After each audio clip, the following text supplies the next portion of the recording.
ብዙ ሰዎች ሰምታችሁ ከሆነ ከኔ በላይ እየተፈተናል ብዬ አላምንም እስከሚል ድረስ ሊፈተን ይችላል። በበሽታ ሊፈተን ይችላል። ልጅ በማጣት እናት በማጣት አባት በማጣት ቤተሰብ በማጣት ሊፈተን ይችላል። ብቻ በብዙ ነገራቶች ሊፈተን ይችላል። በማጣት በመራብ ሊፈተን ይችላል። በበሽታ ሊፈተን ይችላል። ብቻ በብዙ ነገር በትዳር ሊፈተን ይችላል። በልጆች ሊፈተን ይችላል። በቃ ወይ ሰዎች በጓደኛ ሊፈተን ይችላል። ጓደኞች የማይታመኑ ሊገጥሙት ይችላሉ። ወዘተ ነገራቶች የማይፈተን የለም እዚች ምድር ላይ ሁሉም ሰው ይፈተናል በየአቅሙ ማለት ነው። ሲጀመር እዚች ዱንያ ስንመጣ ራሱ ለፈተና አላህ ሱብሓነሁ ወተዓላ ሱረቱል ሙልክ አለዚ ኸለቀል መውተ ወልሐያተ ሊየብሉወኩም አየኩም አሕሰኑ ዐመላ ነው የሚለው። የትኛው ስራ ያማሩ መሆኑን ሊፈትናችሁ ሞትና ህይወትን ፈጠረ ነው የሚለው አምላካችን አላህ ሱብሓነሁ ወተዓላ። እና ሞትና ህይወት ራሱ የተፈጠረው ለፈተና ነው። ግልጽ ነው። ፈተና ያለ ነው እዚች ምድር ላይ አምላካችን አላህ ሱብሓነሁ ወተዓላ ወለነብሉወነኩም እንፈትናችኋለን አለ ቢሸይኢን በአንዳች ነገር ሚነል ኸውፊ በፍርሃት ወልጁዒ እንደዚሁም ደግሞ በረሃብ ወነቅሲ ሚነል አምዋል እንደዚሁም ከገንዘቦች በመቀነስ ወልአንፉስ ከነፍሶቻችን ወሰመራት እንደዚሁም ደግሞ ከአዝዕርቶቻችን በመቀነስ ሊሆን ይችላል። መጨረሻ ግን አምላካችን አላህ ሱብሓነሁ ወተዓላ ያበስረናል ወበሺሪ ሷቢሪን ነገር ግን መጨረሻ ላይ ታጋሾችን አብስራቸው ነው የሚለው። ስለዚህ ፈተና ያለ ነው እዚህ ምድር ላይ። እኛ ብቻ የተፈተና አይምሰለን፣ ሁላችንም እንፈተናለን። ሁሉም ሰው እዚህ ላይ የማይፈተን የለም። ነገር ግን መጨረሻ ላይ የታገሰ ሰው ምንድነው የሚሆነው? ወበሽሪ ሷቢሪን ታጋሾችን አብሰራቸው።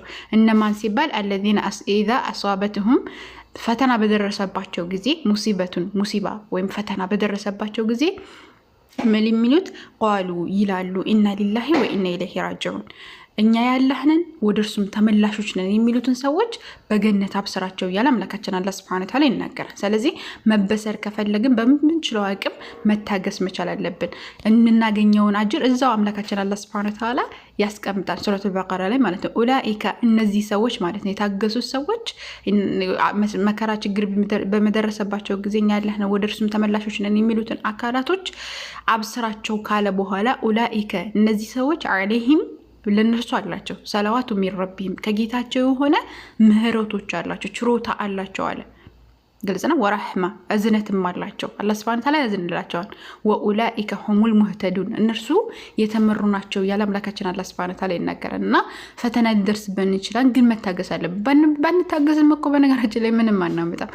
ለምሳሌ ቤተሰብ ቢሞትብን አላህ ይጠብቀን እና ቤተሰብ ቢሞትብን በቃ ሞተ፣ ጸጉራችንን ብንነጭ ብንፈራፈር ምን ብንል ምንም የምናመጣው ነገር የለም። ብንታገስስ አላህ ሱብሓነሁ ወተዓላ ታጋሾችን አብስር ብሏል። ገነትን ነው የምናገኘው ማለት ነው። ስለዚህ በምንችለው አቅም እዝነትን ያላህን እዝነት ያላህን ረህመት እንድናገኝ ታጋሽ መሆን መቻል አለብን። አምላካችን አላህ ሱብሓነሁ ወተዓላ ፈኢነ መዐል ዑስሪ ዩስራ ይላል።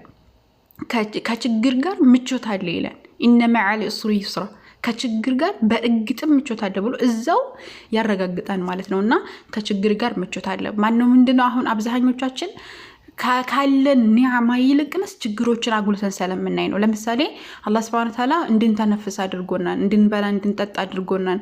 ነገር ግን የተወሰነ ነገር ህመም ሲሰማን እኔ ምን አድርጌ ነው እንደዚህ የምፈተነው? እኔ ምን አድርጌ ነው? እኔ ምን አድርጌ ደርሶ ወቃሽ እንሆናለን። ነገር ግን ያለንን ለምንድን ነው የማናመሰግነው? ብዙ ነገር ተሰጥቷል። አምላካችን አላህ ሱብሓነሁ ወተዓላ ካመሰገናችሁ እንጨምርላችኋለሁ ብሎ አይደል? ስለዚህ በምንችለው አቅም ማመስገን አላህ ሱብሓነሁ ወተዓላ የሰጠን ነገር በጣም ብዙ ስለሆነ ማለት ነው። እና አላህ ሱብሓነሁ ወተዓላ ከደጋግ ባሮች ያድርገን። አምላካችን አላህ ሱብሓነሁ ወተዓላ ሰየጅዐሉላሁ በዐደ ዑስሪ ዩስራ ይላል። በዐደ ዑስሪ ዩስራ ይላል። አላህ ከችግር በኋላ ምቾትን በእርግጥ ያደርጋል እያለ ይናገራል። እና ከችግር በኋላ ምቾት አለ። አንድ ሰው ስለቸገረው በዛው አይቀጥልም። የሆነ ሁልጊዜ እየተቸገራችሁ የምትኖሩ አይመስላችሁ። የሆነ ጊዜ ላይ ፈረንጅ መጠን በቃ አላህ ሱብሓነሁ ወተዓላ በቃ ይላችኋል። በጣም ደስ የሚል ህይወት ነው የምትኖሩት።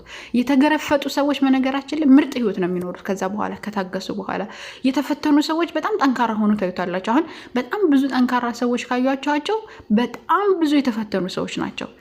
ጀርባቸውን ብታዩ በጣም ብዙ መከራ ችግርን ከላያቸው ላይ ተቆልሎባቸው ያንን ነገር አንስተው ታግለው ተነስተው የወጡ ናቸው። እና እነዛ ሰዎች በጣም ትልቅ ነገራቶችን አግኝተው በጣም ጀግና ሆነው ጎበዝ ሆነው ታያቸዋላቸው። እና ችግር ያስተምራቸዋል። ችግር በጣም ብዙ ፈተናዎች እናንተን ይሰሯቸዋል፣ ይገነቧቸዋል።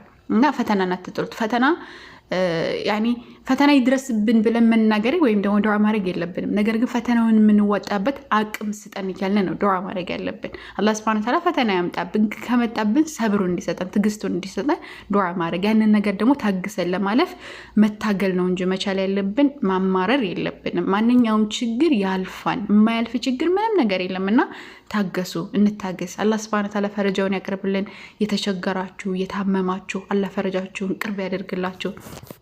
እያለቀሳችሁ ያላችሁ አላህ ሱብሓነሁ ወተዓላ እንባችሁን ያብስላችሁ፣ ልባችሁን መረጋጋት ይስጣችሁ። ከችግር በኋላ ምቾት አለ እንዳለ አላህ ሱብሓነሁ ወተዓላ ምቾትን ይስጣችሁ፣ የምትታገሱበትን ቅዋውን ይስጣችሁ ያ ረብል ዓለሚን። መጨረሻችንን አላህ ያሳምርልን። ረመዳንን ጾመው ከተጠቀሙት ባሪያዎቹ ያድርገን። አላህ ይሕፈዝኩም። ወሰላሙ አለይኩም።